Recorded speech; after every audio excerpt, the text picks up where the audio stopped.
Alright, let's get this party started. Oh shit, I forgot to do my homework. Okay, well, it's fine. We'll do it during the show. We don't have the audio feed into this from the computer, right? No. That's fine. We don't have time for that. We'll do it next time. We'll get it set up. We'll figure it out. What up, y'all? Yes, you are correct. There was no podcast Wednesday and Friday of last week, or yesterday, Monday. I am mind-fucking-blowingly busy with shit that I get paid money for. Namely, having sex. I wish. I'm still trying to crack that getting paid for sex thing. It's just not working out for me. Damn it. You can scream and shout with all your might. Oh, you can scream, shout, whine, cry, snivel, piss, and motherfucking moan. Dig in your heels and hold on tight. You can shove your opinion up your ass. That way Obama's cock has something to keep it company.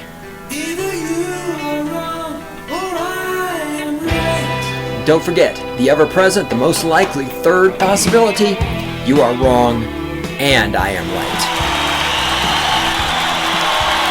The thing is, too much longer now, 2 more years, and it will not be Obama's cock in your ass. It will be Hillary Clinton's cock in your ass. I am the great one himself, founder of Cynical Libertarian Society, and this is Stating the Obvious Podcast, the weapons platform from which I launch the cruise missile of my intellect that homes in on and destroys stupid motherfuckers. Stupid fucking filthy, nasty, little fucking scumbag, selfish, fucking hate-filled statists all around the planet.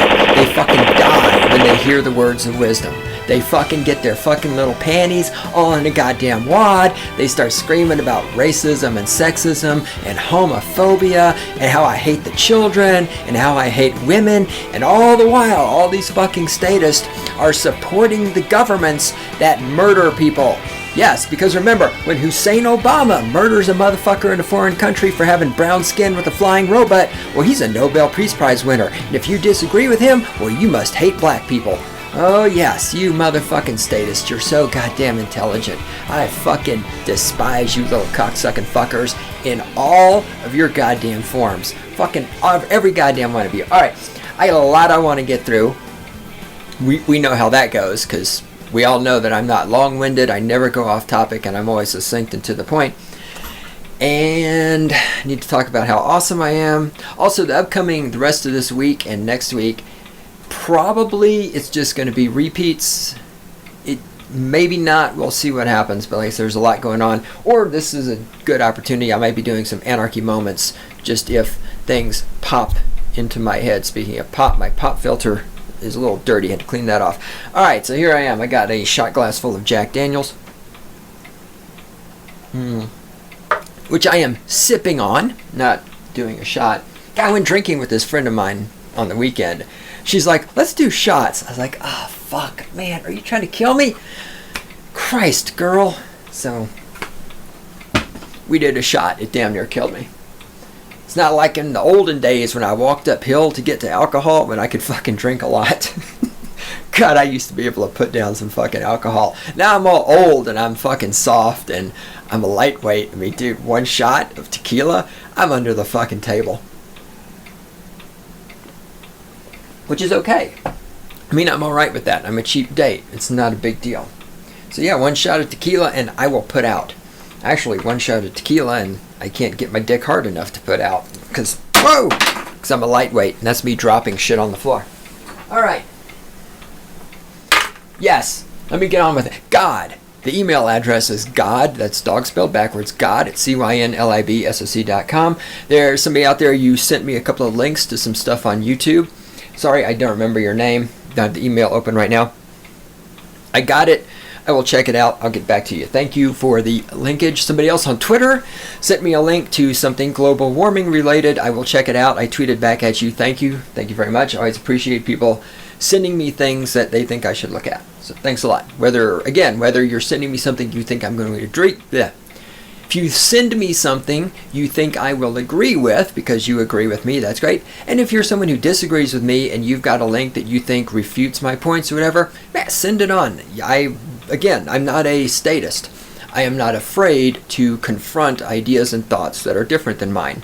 Because as I talked about a while back in a podcast, as an anarcho-capitalist, we have been in our lives more wrong than anyone else. Because for large portions of our lives, every anarcho-capitalist was a fucking statist. And for us to become ANCAPs, we had to reject a whole fucking shit ton of incorrect worldviews that we had. And that is why we are the superior species as anarcho-capitalists as opposed to those of you who are statist. It's because we have been able to see the bullshit in our own belief systems, in our own worldviews, in the way we have framed everything that has come to us, the context we've put it in, and the content and what it means and everything else. We have been able to see that almost everything we thought to be true at one point in our lives is complete bullshit. And it is by virtue of having been wrong that much and being able to recognize that we are wrong, that is what has allowed us to transcend the stupidity that is statism. And that's why you can't transcend the stupidity of statism, because you are incapable of admitting that you are wrong about things. So if you've got some information that you think is going to, put me in my place and show me that I'm wrong about what I think and all this other shit, motherfucking bring it on. Send it to me. I'll check it out. And you know what? On the off chance that some bullshit you send me about how Obama is the fucking messiah and how of course the government can kill people because if the government doesn't fucking kill people and put them in cages and collect income taxes, well then who's going to build the roads? Oh my god, I didn't even talk about that. I need to talk about income taxes. But okay, how many of you, yes, I know this is not on the notes, calm your ass down. In the control room over there is the lovely and adorable Randy. She's on the other side of the glass. She's reminding me this is not on the agenda that we have set. As I said, I never go off topic. My God, in the fucking taxes this year, the fucking thing where you figure out if you're exempt from Obamacare where you figure out how much of a penalty you have to pay if you don't have Obamacare. Has anyone tried to do that form? Like, what the fuck? Right, look. And again, this illustrates something I always said. The income tax system, the IRS, the tax, none of this has anything to do with generating revenue for the government. Those of you stupid fucking statist cocksucking pieces of shit who should be extinct if evolution were not being circumvented by the state. Those of you who believe that the income tax is about raising revenue, it's not. Okay, if the income tax were about raising revenue, it would just be bam, you have a form. It's how much money did you make this year? You write it down. It's like, okay, what is 10% of that number? Bam, you write it down. That's how much money you owe.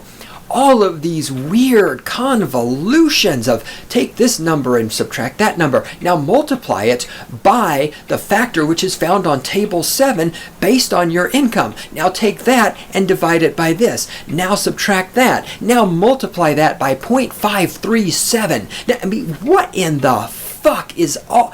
Holy shit, I just sat down and tried to do that form and it's like, what the fuck does any of this mean? The income tax system, as I've said before, is a way to manipulate people's behavior. What do you want people to do? You want them to buy houses. So you give them tax breaks for buying a house. What do you want people to do? You want people to reproduce so that the government has more tax cattle. So what do? You give them a tax break for having children. Even though people with children consume more resources that are provided by the government, like food stamps, WIC, all this other shit, than people who don't have children, so you take the people who have children and consume the most resources and you give them a fucking tax break, and you make people who don't have children subsidize the fucking breeders and their filthy little spawn. Right? That's what the tax code system is. The tax code system is designed to manipulate people's behavior. Just like when we're going to do a sin tax on cigarettes. Well, the reason they're raising taxes on cigarettes isn't to make money. The reason they're raising taxes on cigarettes is because they're trying to control your behavior. They're trying to make people stop smoking cigarettes. The tax system in this country is 100% about behavior control. It has not a fucking thing to do with raising revenue. And that has not a fucking thing to do with anything on the agenda. Where I'm already going to blow it. I'm not going to make it. We know this. We knew this when we started, didn't we, Randy? Okay. I just have to fucking do the research right now. This is going to suck. I should have done this ahead of time. I've said this publicly, but I'm going to go ahead and say it now. Cleveland, Ohio, March 18th, 2015. We shouldn't be making it Obama. We should be making it easier. We should be making it easier to vote. That's what he's saying. He's such a great speaker. What I haven't said, I've said that publicly before. Right, he said that publicly because he's the Messiah. My Department is going to be vigorous in terms of trying to enforce voting rights. They're going to enforce voting rights. You don't have a right to vote. Voting is a way of enslaving other people. Voting is mob rules. In this day and age, we would be deliberately trying to restrict the franchise. Makes no sense. And who's deliberately trying to restrict the franchise? Push back against that and make sure that we're expanding the franchise, not expanding the voting. Yes, because you see, if more stupid people vote, there's mandatory voting. There it is, mandatory voting. It would be transformative. It would be transformative if everybody voted. That would counteract money more than anything. That would counteract money more than anything. That is what your Lord and Savior just said. If we had, now, here we go. This, worship me. I am the great one. I am right. I am always right. Go to the website, cynlibsoc.com, on the interwebs. Click on the tab that says predictions. Right here it is. Where is it? Right here it is. Where is it? Stating the obvious. 114. I predicted two things. The first one was that the government will eventually kill me for talking about freedom. The second thing I predicted, the government will make voting mandatory. Now, of course, Obama hasn't said he wants to pass a law making voting mandatory. But he has floated the idea. Because this is going to counteract money. Somehow, this is the giant flaw of democracy. The idea that if you just have more and more stupid people voting, it's going to give you a better outcome. Now, why is Obama floating the idea of mandatory voting? Well, for the same reason that many years ago, the Democrat Party floated the idea of lowering the voting age to 16. Because the Democrats believe that if you lower the voting age, or if you force everyone to vote, it will result in more votes for them. Because if you have people that are 16 years old and 17 years old, these are people with no life experience, no understanding of math, no understanding of economics, they've never had a job, they've been parasites for their entire life. These people are going to vote Democrat almost exclusively. It's the same thing with mandatory voting. So right now, there's this, Obama's putting this out because there's all these people that don't vote. Well, who is it that doesn't vote? I mean, how hard is it to register to vote? Right? The ballot shows up in the fucking mail. You mail it back. The fucking post office brings the goddamn ballot to you. All you have to do is fill it out and mail it in. Right? I mean, yes, there's those people out there who are so stupid they accidentally voted for Patrick Buchanan down in Florida. We should just fucking nuke Florida. The best thing about global warming, which doesn't really exist, but if it did exist, would be the part where it floods Florida and Florida goes underwater. And hopefully takes all the fucking old people down there with it. Okay? Who is it that doesn't vote but wants to vote? Well, stupid people. Because how fucking stupid can you be that you can't figure out how to vote in the United States of America right now? Presidential election comes every 4 years. If you want to vote and you weren't able to vote this election, the previous presidential election, right? It came and it went and you weren't able to vote because you couldn't figure out how. You've got 4 fucking years to figure out how to vote. Not only that, but if you want to vote, I guarantee you, whatever party you're going to vote for, the Republicans or the Democrats, just call somebody who's a Republican or a Democrat and say, hey, I want to vote Republican or I want to vote Democrat in the next presidential election. Can you help me figure out how to vote? Because I'm too fucking stupid to figure out how to vote. They will fucking fall all over themselves to help you figure out how to vote. So who are the people who aren't voting? They're either people like me who recognize voting as violence and don't give a fuck. And if you force me to vote, I'm just going to write in, whatever. I'm going to write in Thomas Jefferson or George Clooney or Taylor Swift. Dude, they force us to vote. I'm going to start a campaign. Everybody vote for Taylor Swift as president. It's either people like me who don't give a fuck and aren't going to take it seriously and are going to use the ballot to wipe their ass. For those of you who have seen the picture around the CLS website of that ballot with Obama, Romney, and that brown stain on it, that is actually shit from my asshole. I took my presidential ballot and I wiped my ass with it after taking a shit and took the picture of it, and that's what you're seeing. That is not fake shit. That's not peanut butter or something. That is actual shit from my ass. That is what Obama and Romney, your motherfucking messiahs, mean to me. I wipe my ass with your fucking democracy. The other people who don't vote are simply people who are too fucking stupid or lazy to vote. And why is a Democrat floating the idea of mandatory voting? Because Obama knows that people that stupid and that lazy are on welfare.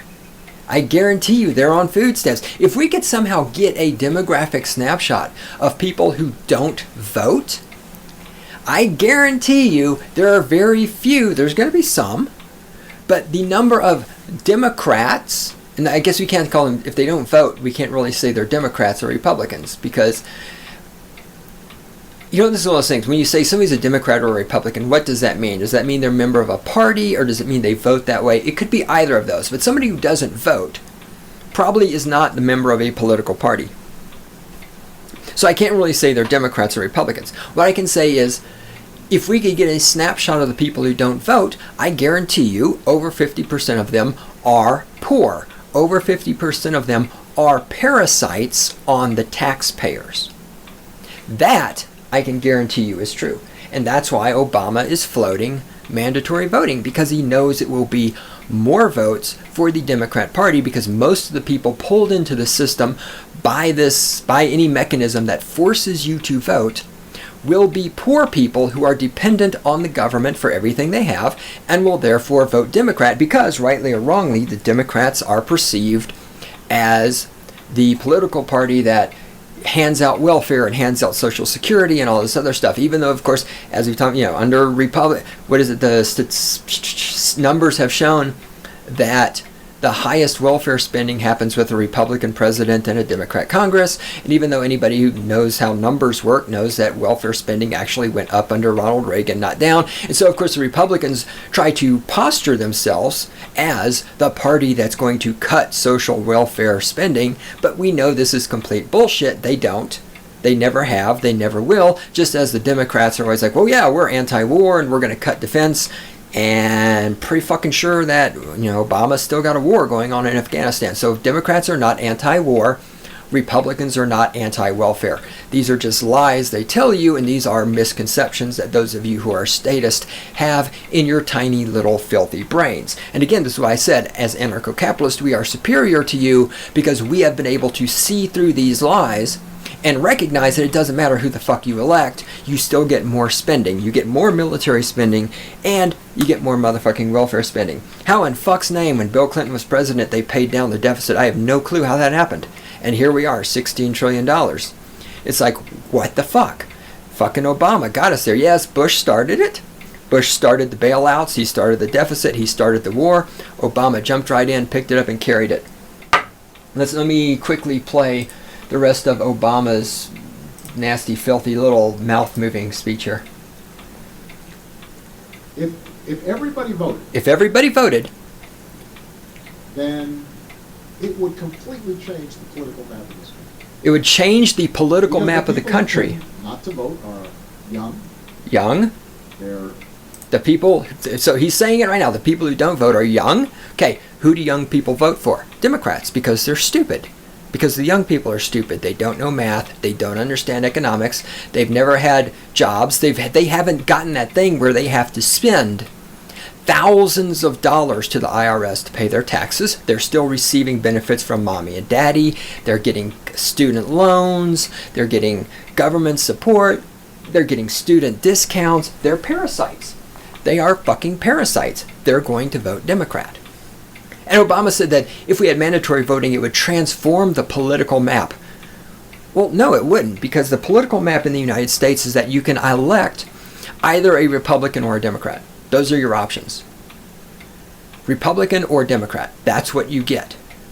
Yeah, I know, in a couple of local elections, sometimes a Green Party or a Liberty Party or a Libertarian Party or a Communist Party person will win the election. Right? As I've said before, I would rather have a government that has, as much as I despise the Communists and the Greens, well, all right, not the Greens, but the Communists, at least the members of the Communist Party of the United States are fucking honest about who and what they are. I do give them that credit. They're wrong. I believe they're absolutely wrong. But unlike the Greens, who are communists hiding behind the environment, and unlike the Republicans and the Democrats, who are just fucking filthy pieces of scum that should be exterminated, the Communist Party, like the Nazi Party, they are at least honest about their beliefs. And I can respect them for that. I disagree with them, obviously.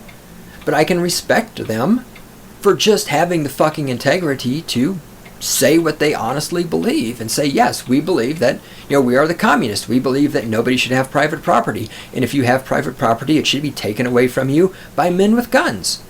Okay, you're completely wrong, but at least you've got the fucking integrity to say it. I always try to give credit where credit is due on this podcast. Whew, that was me taking a sip of Jack Daniels. Oh, holy shit, dog. Ooh, it's a big sip. All right, let me get back to the Messiah. Oh, wait, hang on just 1 second. Oh, God.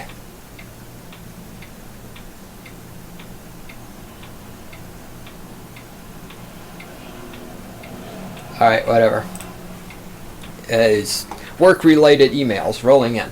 All right, let me get back to Obama's speech. So, who is it that doesn't vote? It's the young people. Let us continue with his little list here. Lower income? Lower income. Who are they going to vote for? Skewed more heavily towards immigrant groups and minority groups? Immigrants and minorities. So again, here's the thing. Who doesn't vote? Well, it's those immigrants and minorities and poor people, because they're just not smart enough to figure out, and young people, all the people not smart enough to figure out how to vote. Actually, I think the immigrants aren't voting because for a lot of them, they're leaving where they were for greater opportunity, and I suspect many of them recognize that opportunity isn't something you get from the government, because immigrants are coming here from other countries that have even more oppressive governments than we have. Like, for example, the guy I've talked about many times in the past on this podcast that used to work for me, who is from Vietnam, and he was there during the Vietnam War, and he's still wanted by the communist government of Vietnam. They've tried to get him to come back to Vietnam by tricking him, by misleading him, because they want to kill him. And I've told that whole story. I'm not going into it now. He understands that success doesn't come from the government. He came from a country where it has a communist government that owns everything, that owns the people, that controls your life. He gets it. He does not vote in order to get more motherfucking welfare benefits, because he's not on welfare. He's making money. He's got 3 kids, college educated, engineers, all 3 of them, good jobs. He understands where wealth and freedom and security and prosperity come from, and it doesn't come from the government. He doesn't vote because he knows voting will do him no fucking good. That's why I think many, not all, many immigrants don't vote, because they also understand that. They've come from a place where they've seen the government trying to fix things, make things better, yada, yada, yada. They know it doesn't work. The other things, the minorities, again, minorities don't vote. They're going to vote for Democrat. All right. Obama says, they're often the folks they're scratching and climbing. These are the folks who are scratching. So these folks, according to Obama, are scratching and climbing and working hard to get into the middle class. Really?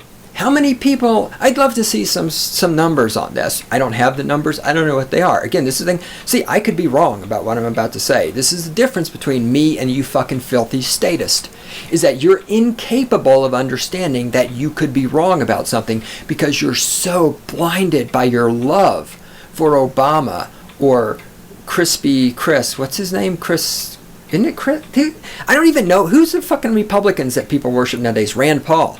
Rand Paul is hot.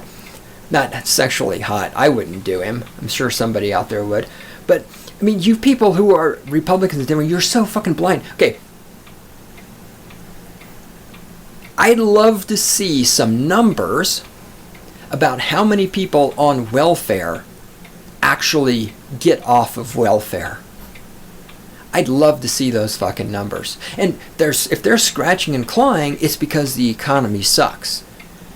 And if the economy sucks, and if all you statists believe that the government, specifically the President of the United States, can control the economy, right? I mean, Obama's going to fix the economy. Oh, the jobs are getting better. Well, if the jobs are getting better, if there's more jobs, and if the economy is so great, why are these people clawing and scratching?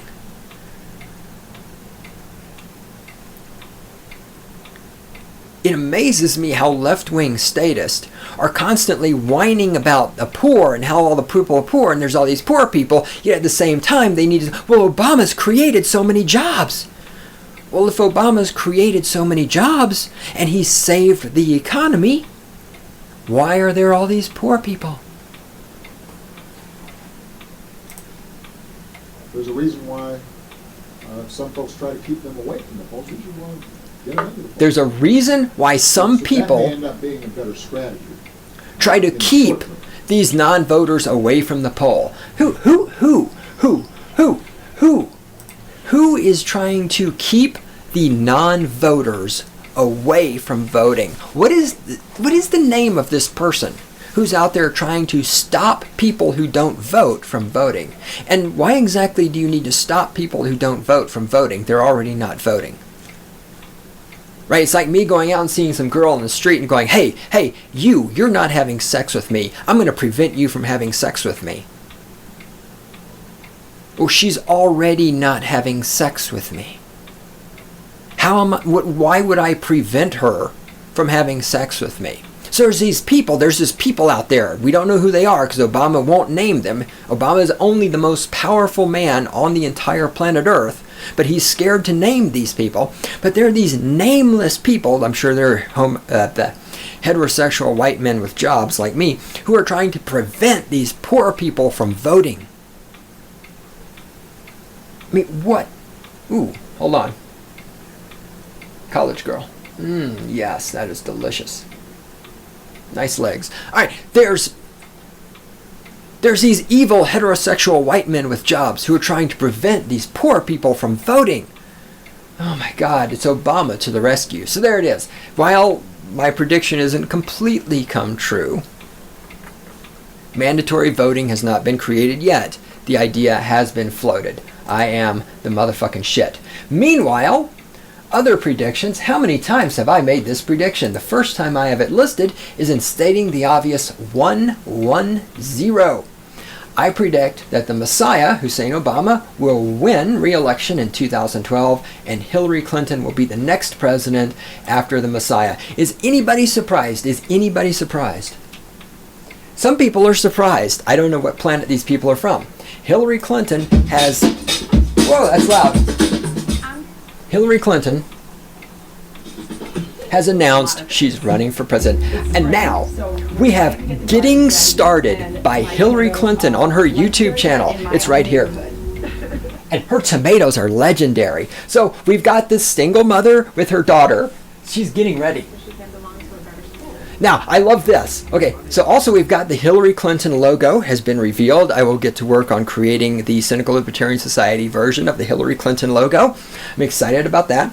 So we've got this video, this propaganda video, 2 minutes, 18 seconds that Hillary Clinton put out of all these people who are getting ready. They're getting started. They're doing new things. And of course, we've got all of the fucking stereotypes are in here. We've got every fucking minority group. We got the homosexuals. We got the fucking every fucking skin color. We got the token white man with a job. Like almost nobody in this video has a job except for the two immigrant brothers who are starting a restaurant and the white man. Nobody else in this video is shown in any context of having a job.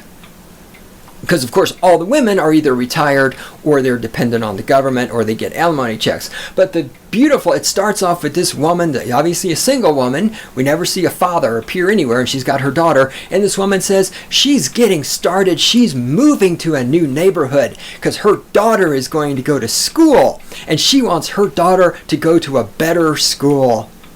So what you're saying is the school in your neighborhood where you live now, the publicly run school, the government run school, sucks balls.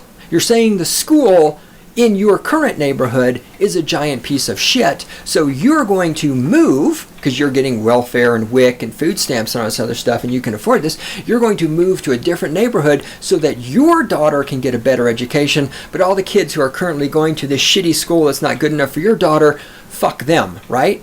And that's democracy, my friends. That is democracy. When people say, you anarcho-capitalists are selfish. Okay, I would say selfish is moving to another neighborhood so your daughter can have a better school instead of fixing the school in your neighborhood so that all the children attending that school could have a better school. But it's a government school. You can't fix it. It's a goddamn fucking joke. So anyway, and all these videos, there'll be lots of links in the show notes. But here it is, the Hillary Clinton propaganda video. My brother and I are starting our first business. Here we have another woman. There's her kid. I'm waiting. She's been raising her kid. Now she's going back to work. No husband anywhere in sight. Another single mother.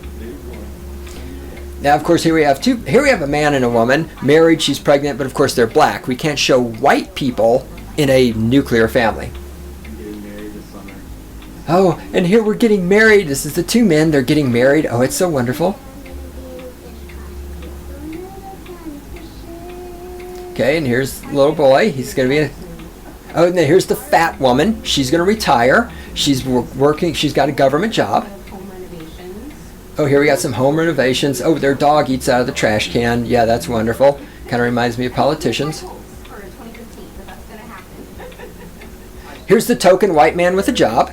This is a fifth-generation company, which means a lot to me. It's a fifth-generation company. The government will be taking that from you soon. It really feels good to be a part of that. Mm-hmm. Feels good to be a slave. And there's Hillary Clinton. I'm running for president. We're shocked, Hillary. Shocked. Yes. Oh, the deck. The deck. So Obama's been president for 6 fucking years. We still have economic hard times, and the deck is still stacked in favor of the people at the top. Well, wait. So if the deck was stacked in favor of the people at the top, and Obama was elected to fix that because George Bush made it that way, Obama hadn't done jack shit in 6 years, is what Hillary's saying to us. Do you think Hillary's going to fix it? I bet she's not. Bet you she's not. Here we go. Let's play this. She wants to be your champion. Oh yeah, you're going to get ahead. Oh, when families are strong, and as she's saying, when families are strong, America is strong, we show these clips of these single mothers with their children with not a man in sight. Okay, but oh, your family is strong. What Hillary Clinton means is when your family is on welfare, WIC, food stamps, when you're a single woman completely dependent on the government, you will continue to vote for more welfare. And that is her version of strength. Yep. More homosexuals, more laughing children, more laughing people, token white man with a job, the immigrant brothers who are starting a business. Ah, yes, it's Hillary for America. HillaryClinton.com. So I'm hitting the road to earn your vote. She's hitting the road. Your time. She's I hope you'll join me on this journey. She's hitting the road to earn your vote, and this is your time, and she wants you to join her on the journey. Oh my God, this bitch is fucking sick. Absolutely fucking nasty, disgusting, vile, sick, lying, giant, worthless piece of shit, and she will be president of the United States for 8 years after Hussain Obama. Those of you out there who are expecting the conspiracy where Hussain Obama becomes president for a 3rd term, no. Obama has no desire to be president for a third term. Believe you me, ex-presidents have plenty of power, they have plenty of influence, and they have plenty of money. For those of you out there who are still waiting for Obama to overturn whatever amendment it was that limited the terms of the number of terms a president could be elected, it's not going to happen. Get over it. It's just like the birth certificate thing. No, we've still never seen a birth certificate, but nobody gives a fuck, so you just need to let go of it. It's the same thing with this. I know there's a bunch of you out there who think Obama is going to be president for life, but it's not going to happen. And Hillary, even if he tried that, you think Hillary Clinton would let Obama have a third term as president? Do you really think that?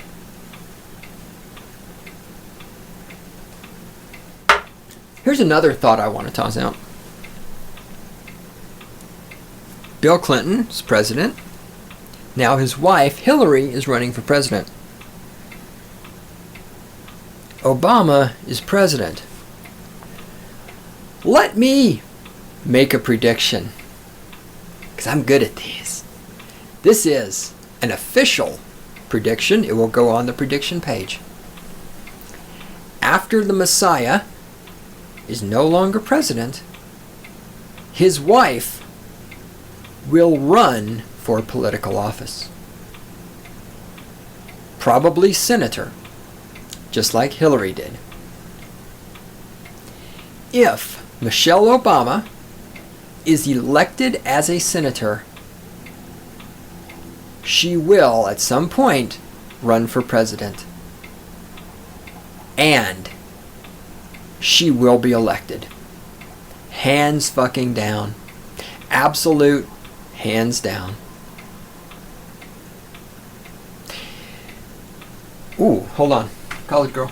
Ooh, nice. Yeah. Ooh, yes. Nothing like looking out the window of the studio and seeing college girls in bikinis. Fuck yes.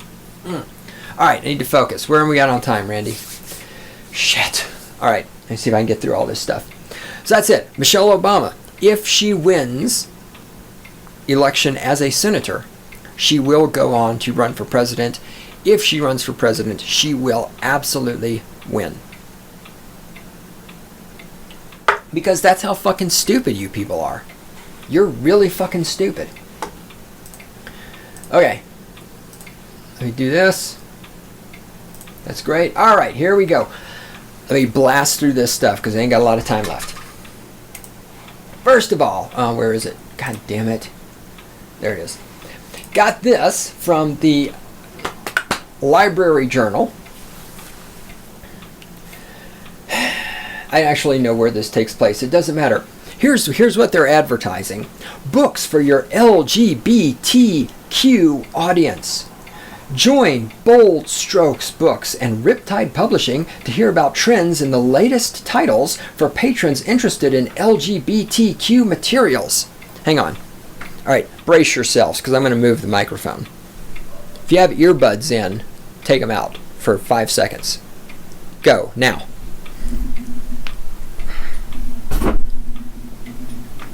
All right, there we go. I'm finished slamming the microphone around. You can come back.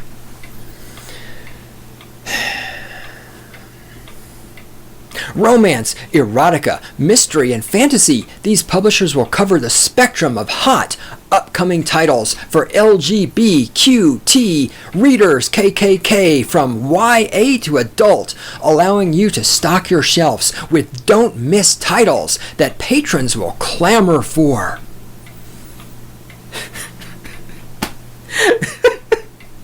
Once again, emphasizing the fact that as much as the LGBTQKKK group would like to pretend that they're just like everybody else, everything about them illustrates that they're not just like heterosexual people, because they have to have their own reading material.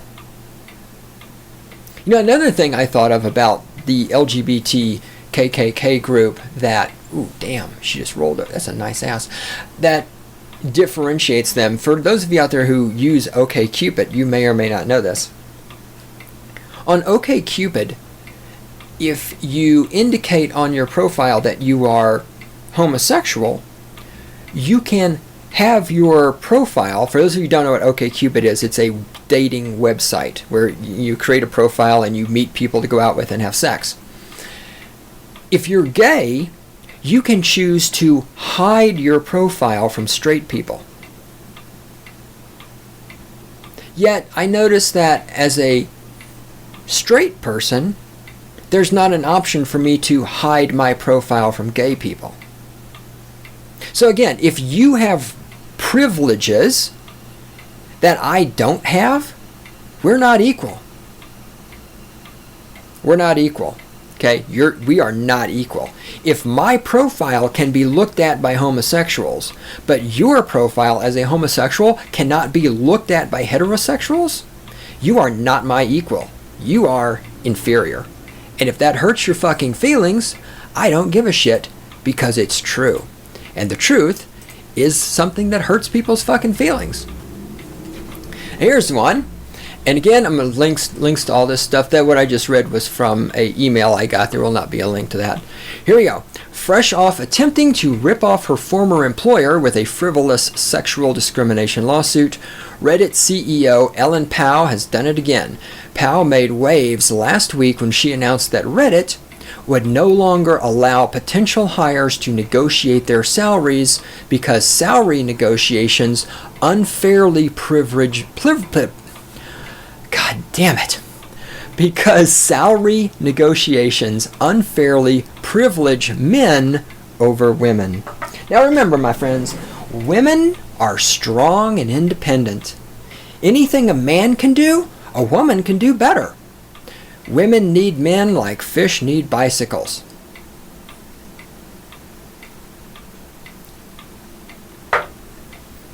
Salary negotiations unfairly privilege men over women. Here's the quote. If you want more equality, we'll let you... If you want more equity, we'll let you swap a little bit of your cash salary for equity, but we aren't going to reward people who are better negotiators with more compensation, Powell said. We ask people what they think about diversity, and we did weed people out because of that, unquote. Thought police. So we have weeded out people because their opinions on diversity aren't the same as ours. Your opinion on diversity is not exactly the same as my opinion on diversity. Therefore, you will be eliminated. You will be, quote, weeded out. That's diversity.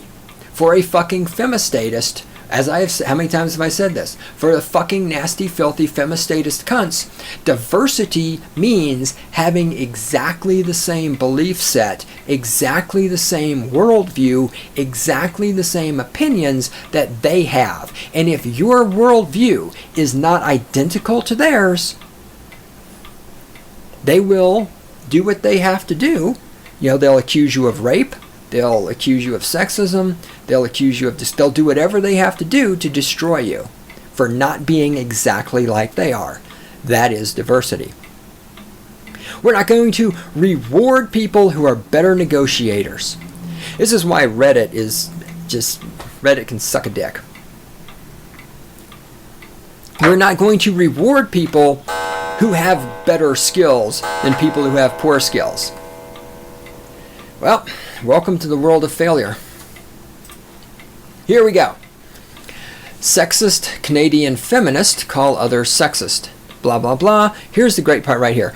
The state. So apparently,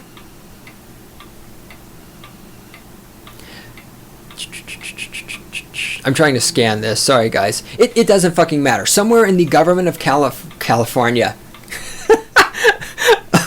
Canada, I would like to issue an official apology to you. As much as I make fun of you, I did not mean to accidentally call you California. I'm very sorry for that. It was an accident, and it was really fucking insulting. I'm very sorry. Canada is not California. Apparently in Canada, there's some kind of government cuts going on. Here's the only sentence you need to read from this. The Quebec Women's Foundation recently said that the cuts to the state affect women disproportionately because they make up 75% of personnel in public sector jobs. Now, of course, there's nobody upset that men are only 25% in public sector. Can you imagine if it was the other way, if men were 75% of the jobs and women only had 25% of public sector jobs? Can you imagine the screams of discrimination that would come from the fucking filthy femistatist? But now the femistatist cunts are opposed to cutting spending in the government of Canada because it will disproportionately affect women, because so many women why are there so many women working for the government? Oh, that's right.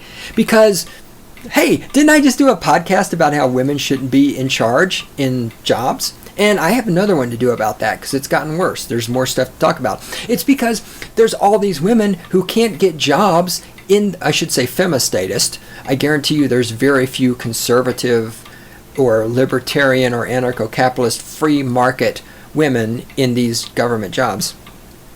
There's a bunch of fucking femistatists who couldn't get jobs in the in the private sector. Fucking Christ, I can't talk. They couldn't get real jobs in the free market because they have degrees in worthless shit like English and communications and ethnic studies, and so they end up working for the government where you basically don't have to do anything except just sit there and collect your fucking money.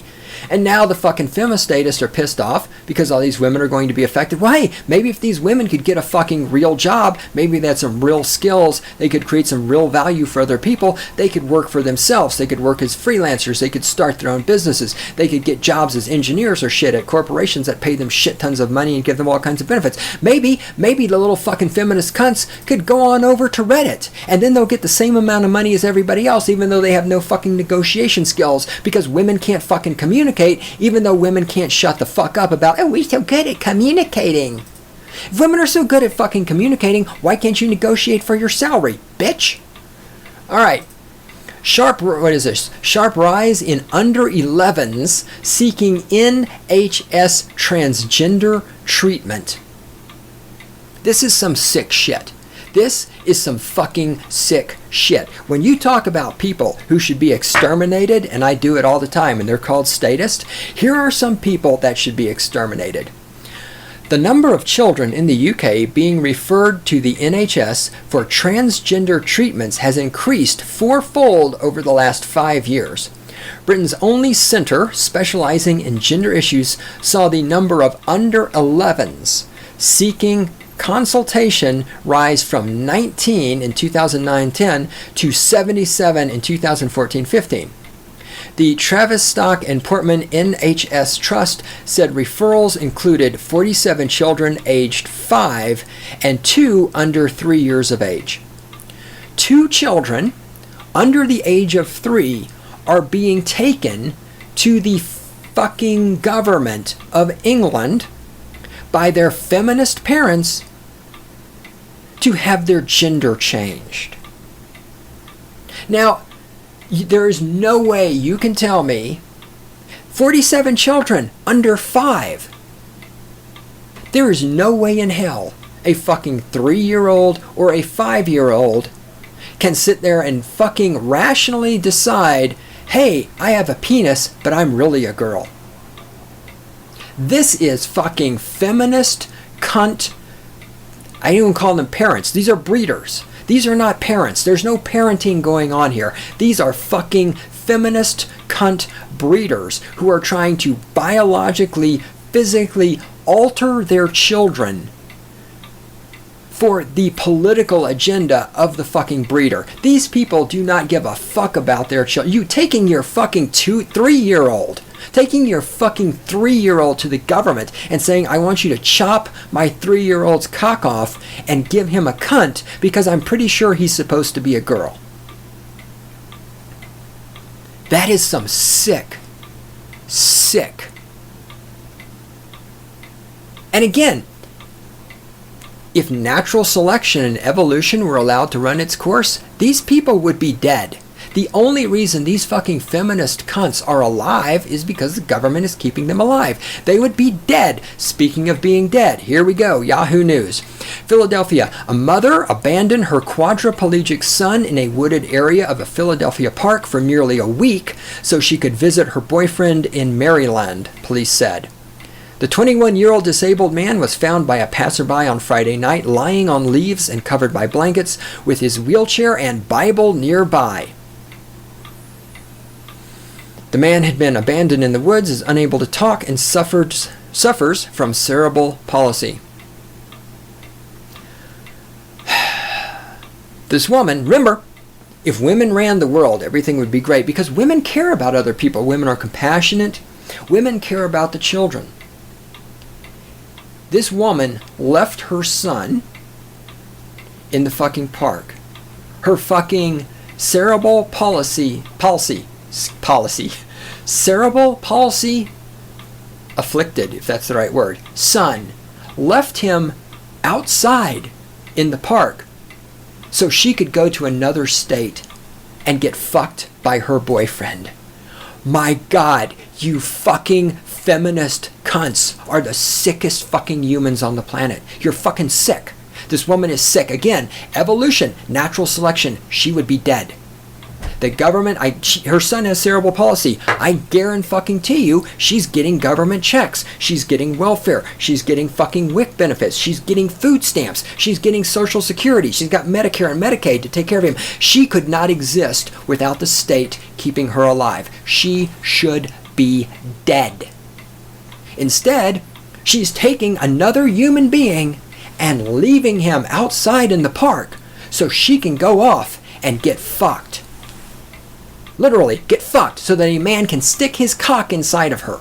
She has abandoned her child so that a man can put his cock inside of her. That is how fucking filthy and disgusting you goddamn feminists are.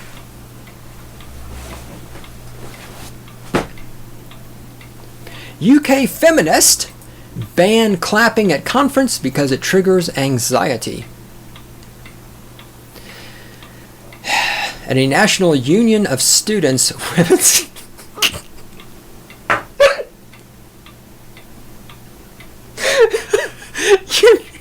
Union of Students. My God, you fucking college kids are so spoiled. This is another piece of beautiful shit from the United Kingdom.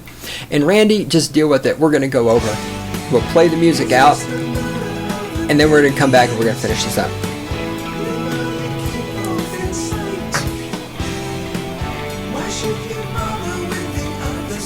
I don't bother with the other side.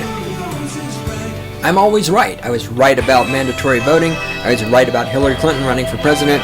I'm right about Hussain Obama being president if she wins a senatorial election.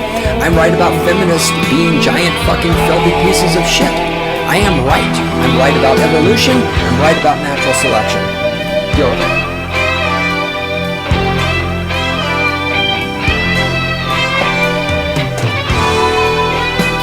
My audience deserves a longer podcast since I didn't fucking release 2 days last week and this one is late. They deserve it. They do, Randy. Don't argue with me. They deserve it.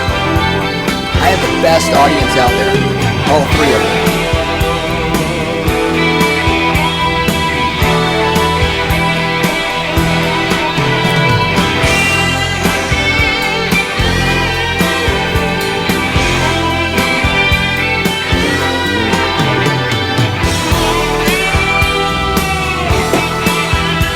Yeah, you're right. Let me check my email real quick for work shit that's rolling in.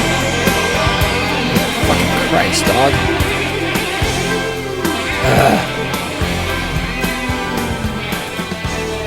God. Alright.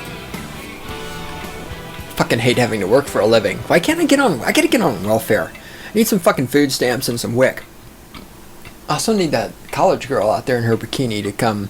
Now, I wonder if she would, like, leave her child in the woods so that somebody could stick a cock inside of her. I should go ask her. That'd be like my new question when picking up girls. So, let's say that you had a son, who is 21 years old and he had cerebral palsy, would you abandon him in the woods so that you could go to another state and have a man stick a cock inside of you? Could any woman who answers yes to that, that's a woman you should fucking run away from. I guarantee you. Well, I don't know. She left him with the Bible, though. She might be Republican. You know, it's not only left-wing statists that are stupid, okay? We can be honest about that here. As much as I pick on the left-wing statist. What time is it? Oh, shit. I gotta go drink beer soon. The left-wing statists aren't the only stupid people. Right-wing statists are pretty fucking stupid, too. Okay, let's get back to this. The National Union of Students in U.S. Women's Conference. Can you imagine if the National Union of Students had a men's conference? Can you imagine how the fucking feminazis would just shit their panties? Anyway, conference in London this week, delegates were asked to refrain from applauding and use jazz hands instead. The request, which appeared on the Twitter feed at the Oxford University Student Union's Women's Campaign, fuck, I'm winded from trying to say that, was made because clapping was, quote, triggering anxiety, unquote, amongst some conference members. I wonder if the conference members who are getting anxiety from people doing this were all women. I bet they were. I bet it was all feminist. I shouldn't say women. Again, I always try to be clear, even when I'm not, because I'm speaking off the cuff. I don't have notes. I'm just fucking blabbering all over the place. Shouldn't say they were all women. They were all feminist. And remember, men can be femistatist, just like women.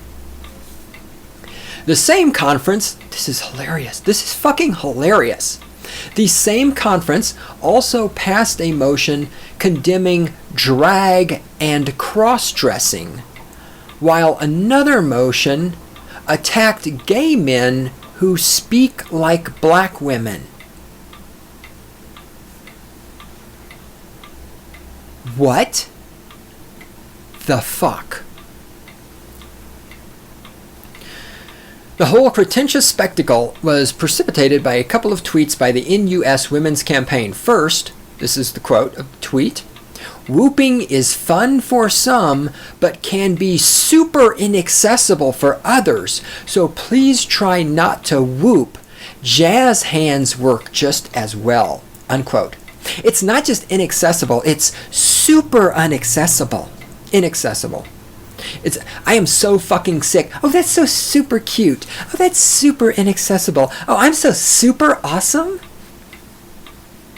It's like extreme. It's like the global warming wackos, right? Well, the weather is more extreme. Extreme doesn't mean anything. If you say to me, this hurricane had a top winds at 100 miles an hour, this hurricane, the top winds were 120 miles an hour, that is quantified. That means something. The weather is more extreme. No, that means you're just a fucking idiot, okay? It's not inaccessible. It's super inaccessible. Oh, is it wearing a little fucking cape or something? This is another reason you can't have a conversation with a statist, because I've talked about this a gazillion fucking times. Nebulous words. How they use words that don't fucking mean anything. It's super inaccessible. The fuck does that mean?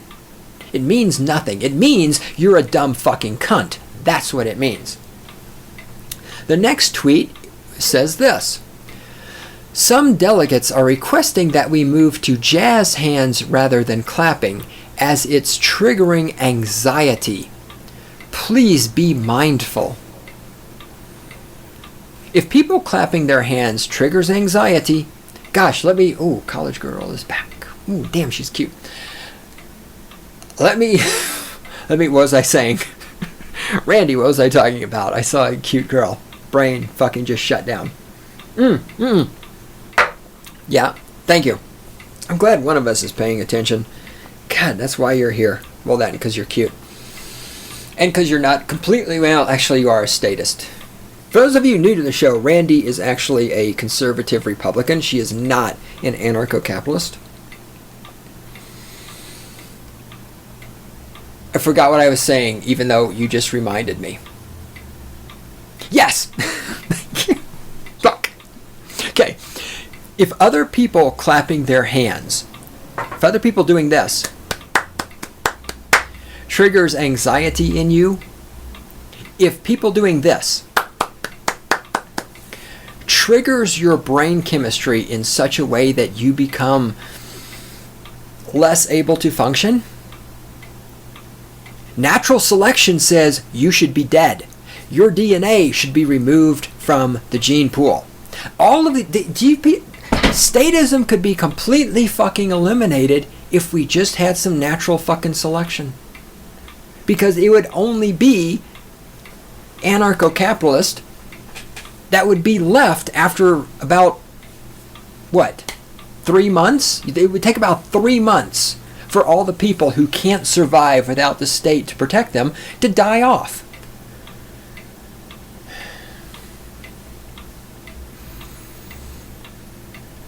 The next quote says this. The next Twitter quote. Jazz hands are used throughout in US in place of clapping as a way to show appreciation of someone's point without interrupting or causing disturbance, as it can create anxiety. All of these fucking people, I have anxiety, I have ADHD, I'm so sensitive, I have super ADHD. Fucking Christ. Here's another quote from some stupid feminist cunt. LSESU, I don't know what that is and I don't care. Women's Officer Jen Linford Grayson, she has a hyphenated last name, you know she's a fucking feminist cunt, added, quote, as someone who is new to the NUS conference culture, it surprised me at first, but actually within a few rounds of jazz hands applause, it began to make a lot of sense, as loud clapping and whooping can be intimidating and distracting when you are speaking on stage, unquote. Now, of course, remember, women have excellent communication skills, and they are strong and independent, and anything a man can do, I should say feminist. Anything a man can do, a feminist can do better. But if you clap or applaud or whoop while they're on stage giving a speech, they can get intimidated. But they're so strong and independent. But doing this intimidates them because they're so strong and independent. All right, now now these are feminist. These are fucking feminists. Remember, for those of you out there, all right, for those of you who are homosexual men and you think the feminists are your allies, you're stupider than fuck, okay? You are stupider than fuck. The feminist cunts are not your fucking allies. The feminists like homosexual men because they don't view you as being sexually threatening and because they need strong people to pick up heavy objects, because women are strong and independent, but they can't pick up a fucking heavy object. I'll talk about that next time I bitch about women in the workplace who can't fucking pick up heavy objects, yet they think they should be paid the same amount of money. All right, so listen to me, homosexual men. The fucking femistatist cunts are not your allies. They fucking hate you just as much as they hate heterosexual white men who have jobs. Okay? They fucking hate you. They just know they don't have to worry about you trying to stick your cock in them, and therefore they don't have to leave their 21-year-old sons laying around in a park while they go off to another state to get a cock stuck in them. Okay, that's the only reason they like you. To add to the lunacy, the NUS conference was also host to equally absurd motions condemning dressing in drag and telling gay white men to stop appropriating black women. The motion against drag was passed, the reasoning behind it being that, quote, transphobic fancy dress should be met with the same disdain with which we meet other prejudiced or appropriative costumes, unquote. Homosexual men who like to dress in drag, let me fucking explain something to you. There is only one group of people on the planet Earth that does not give a fuck how you dress, and that is anarcho-capitalist. You want to dress in drag? I can give a flying fuck. As long as you're not violating my property rights and as long as you're not initiating aggression against me, you dress however the fuck you want. Do I necessarily approve of it? I mean, not really, but I mean, not always. I've seen a lot of men in drag that, and it doesn't bother me. And that, again, we're in the difference between tolerance and approval. I don't approve of it. I don't give a shit either. I have nothing. I'm completely fucking neutral on it. It's your fucking body. It's your clothes. As long as it doesn't involve aggression against me or taking my shit, you do what the fuck you want. Whatever you want, man.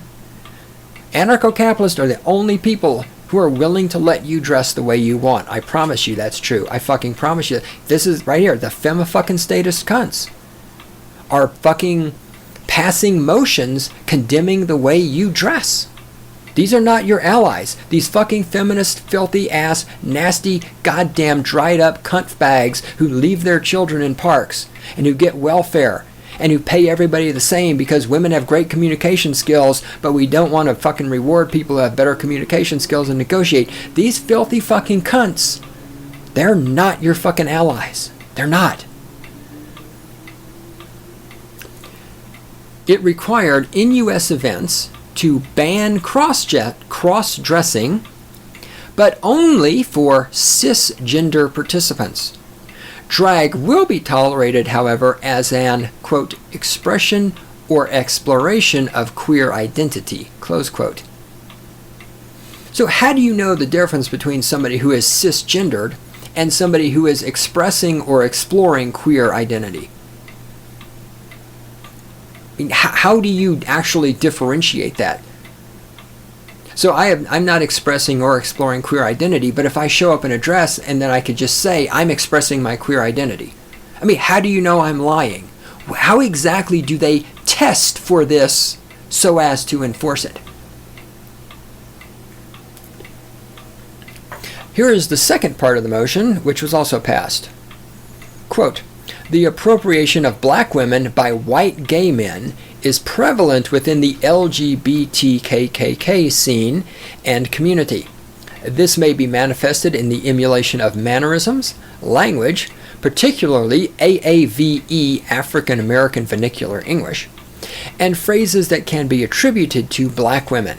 White gay men often assert they are, quote, strong black women, unquote, or have an, quote, inner black woman, unquote.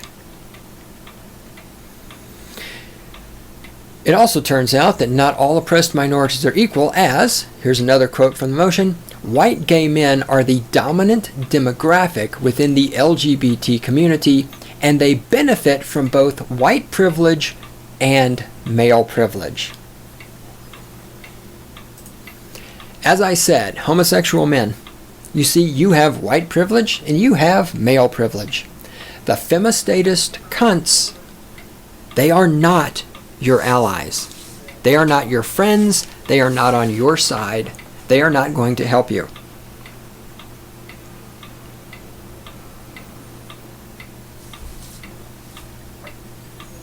Taking a shot of Jack Daniels. Hang on.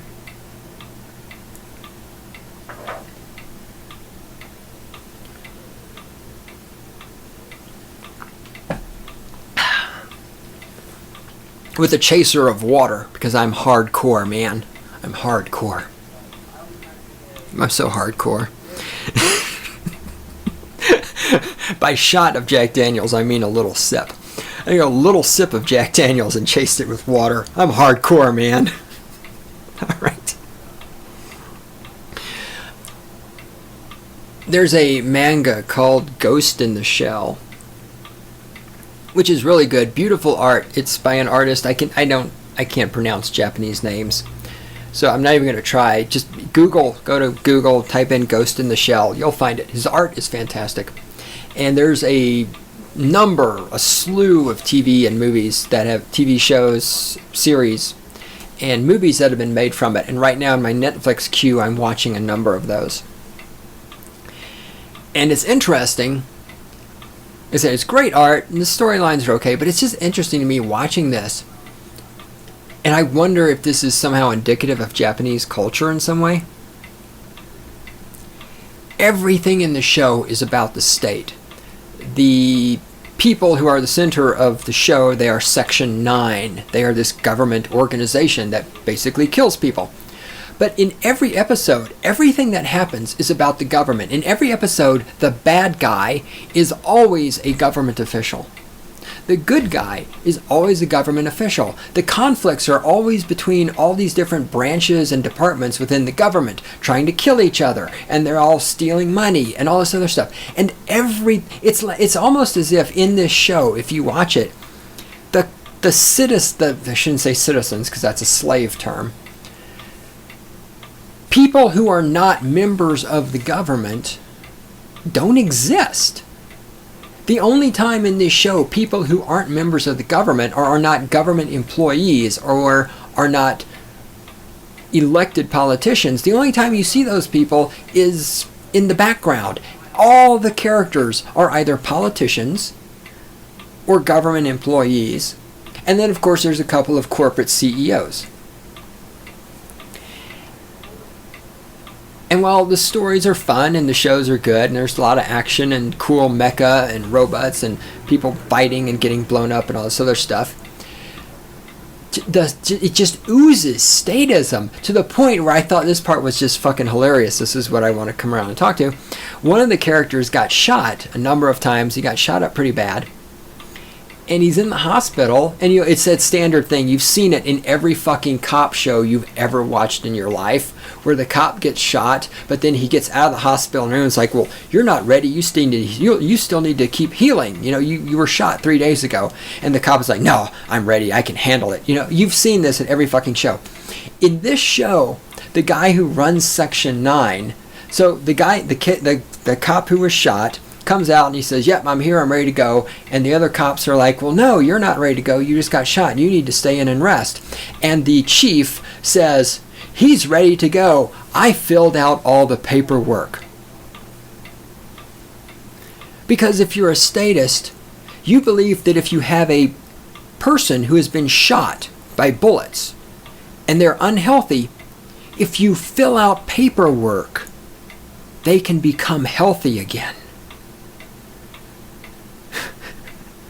I mean, they're really fun shows, but they absolutely fucking ooze. I mean, the statism, it really is kind of ruining it for me, how much statism there is in this shit. Everything is about the government, and on one hand, it's just like the real world, actually. The government, on the one hand, is pure and wonderful and cares about everybody, and on the other hand, the government is evil and murders people. There's another shot of Jack Daniels there. All right, what do I got on the list? I can save that one for when I talk about why women shouldn't be in the workplace.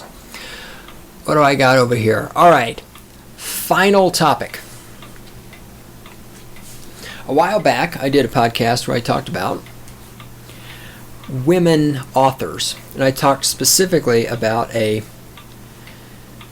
science fiction story I listened to. I'm pretty sure it was on the pod. Why am I having a brain cramp? There's Pseudopod, Podcastle, and Escape Pod. Pretty sure it was a science fiction story I heard on the Escape Pod podcast, which I still highly recommend. Escape Pod is great. There's another podcast, if you like stories, that I recommend. It's called the Drabblecast. Some of them are science fiction, a lot of them are horror, different stuff like that. It's a great podcast. It's at drabblecast.org. That's DRABBLECAST, Drabblecast. In this episode where I critiqued this science fiction story written by a woman, I pointed out how throughout the entire story, the woman actually did not move any of the action. Everything she did in the story, she did as a response to things happening around her. I also talked about this in conjunction with suffering through the 3 books of the, Hunger Games series, about how Katniss only occasionally was the mover of anything. Most of the 3 books, she's just walking around responding to what other people want her to do. Right, and all of this factors back to how women are always screaming about men have testosterone and men are evil and men always want to fix things. And as I've said a million times, if women were in charge, we'd all be living in motherfucking, grass huts, wondering where our next meal was going to come from, because women don't take initiative. This is why women shouldn't be in charge in the workplace. Women are incapable of taking initiative and making shit happen. Women like being slaves. Women like being told what to do. Women like not having to think. And that is not in itself necessarily a bad thing or a wrong thing, because, again, as we've talked about before, this is what the feminist statist cunts can't understand. This is why men win. This is why, slow down and fucking enunciate your words. This is why men and women complement each other. Right? Women left to their own devices won't do a fucking thing. Women left to their own devices will leave their 21-year-old cerebral palsy child laying in the dirt in a park so they can go to another state and get a cock stuck into them. That's the closest a fucking feminist cunt can come to taking initiative. Women left to their own devices will sit there and just fucking die of starvation because they don't have the fucking gumption to get up and go find some food. Men, left to their own devices, will go completely fucking overboard.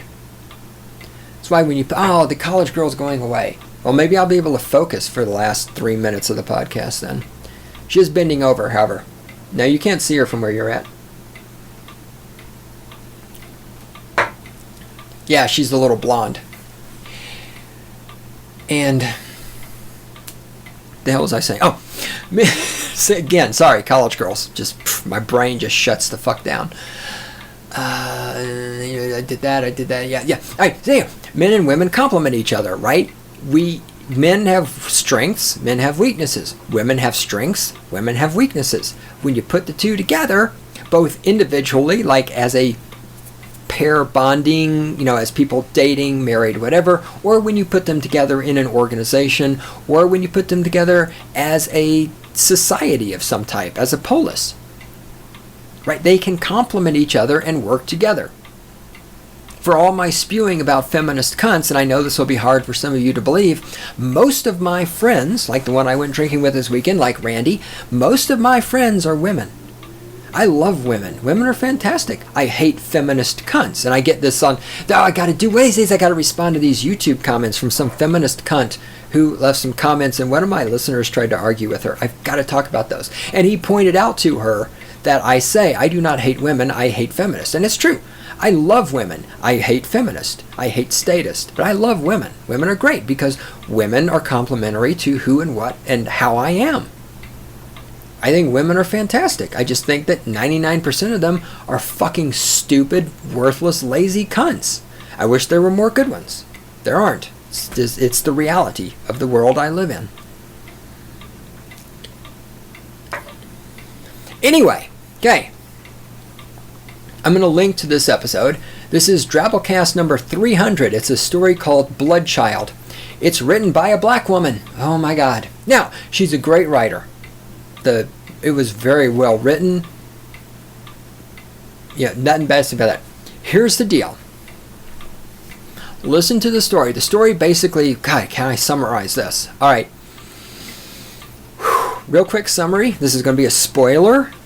So if you want to listen to, sorry man, just jump ahead or something. I don't know. Stop listening to this. Go listen to Bloodchild. Then come back and listen to what I say about it because I'm going to give it away. Here's the summary. The humans come to another planet in a spaceship for colonization. They land there. There are some creatures there that are kind of like big giant centipedes that need to lay their eggs in other animals. Kind of like Alien, right? How it needs a host, so the chest buster comes out of the host. All right, same concept. Now, all of this is the backstory that's not actually in the story. And so there's a war, and the aliens actually the humans are on their planet, so the humans are the aliens in this case. So I shouldn't say the aliens win. The indigenous intelligent species wins against the aliens being the humans. And so the aliens, I'm going to call the humans the aliens throughout this, just because it is actually correct. The aliens are put in a preserve, and what's the name of these creatures, these indigenous creatures? I can't remember the name of the species. Anyway, the indigenous species keeps the humans around, and they over time integrate their families together, and they more or less live in peace. Although the humans, the aliens, the human aliens, we're the aliens, we aliens still have to live on the preserve. We have to obey the laws of the centipedes, and of course the aliens, I almost said humans, I guess I could call them humans. They are still humans, it's just that they're the aliens in this case. The humans, of course, are not allowed to own guns. Of course not. Can't have guns. The centipedes still have to lay their eggs in another species in order for their eggs to hatch. So when they lay the eggs in another species, the eggs, grow inside the species as a parasite, and then they eat their way out of their little sac, and then they eat their sac, and then they start eating the host. Well, gee, guess who the centipedes use as the host for their eggs? The humans, of course. Not only that, wait, it gets better. They primarily use male humans. Now, the centipedes, when their babies start to hatch, the centipedes cut the humans open and pull the larvae out before they eat their human host, and thus save the human host so that they can be reused for more breeding. Now, the interesting part, all of this, so first of all, we've got, again, a woman author writing about humans being kept as cattle, being kept as slaves, being used for breeding purposes. And of course, it's the men who are being used for breeding purposes by the indigenous centipedes. After the story's over, in the podcast, Norm Sherman, the guy who runs the podcast and everything else, he reads some stuff written by the author. The author is Octavia Butler, in which she says something to this effect. She says that many people say to her, this story is about slavery, and she says it isn't. Now, this is the kind of fucking delusionary world. And by the way, Octavia Butler studied under Harlan Ellison. She learned a great deal from Harlan Ellison. He helped her get published. A while back, I did an entire podcast where I talked about Harlan Ellison and his fucked up beliefs, his fucked up worldview, where he wants to take guns away from everybody for their own good, and all his other shit. So you can see where she gets some of this from. But first of all, she says this story is not about slavery. Now, if keeping humans on a preserve that they're not allowed to leave, telling them they can't own guns, and using them to implant your parasitic eggs in against their will, if that's not slavery, I would love to know what this stupid bitch thinks slavery is. Second of all, in this story, everybody in it is pretty much, there's nothing they can do about anything that happens around them. It's the centipedes want this, well, that's what we got to do. Again, the characters they don't initiate any action. There's one character, the one character does do some action initiation near the end. He does some shit, and but of course, in the end, he acquiesces to what the centipede wants. And she also says that she wrote this story because she wanted to write a story about what it would be like for a man to get pregnant. And we can see here the feminist concept of pregnancy. So in the story, the centipedes, sting the humans with their stinger, and it intoxicates and deadens the human's senses so that the centipede can then stick its reproductive organ into the human's body and implant the eggs. Right, by piercing the skin. And then the egg grows inside the human and then starts eating its way out. And I'm sure this is a perfect analogy for how, as a femistatist cunt, Octavia Butler sees a woman getting impregnated by a man, right? The man first intoxifies her with drink and by talking pretty and by buying her stuff. And once she's defenseless and helpless, the man then sticks his organ inside of her forcibly and shoves his seed into her. And then the little parasite baby grows inside of her. Except it's not a baby, right? It's a fucking unviable tissue mass. And so you can see, again, just go listen to this story. And you will see, again, it's everything femistatism is. Humans should be slaves. Humans shouldn't have guns. Humans should be obedient to somebody greater than them, like Obama or Clinton or Hillary.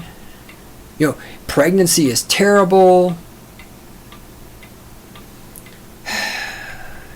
It's fucking femistatist. Once again, evolution and natural selection.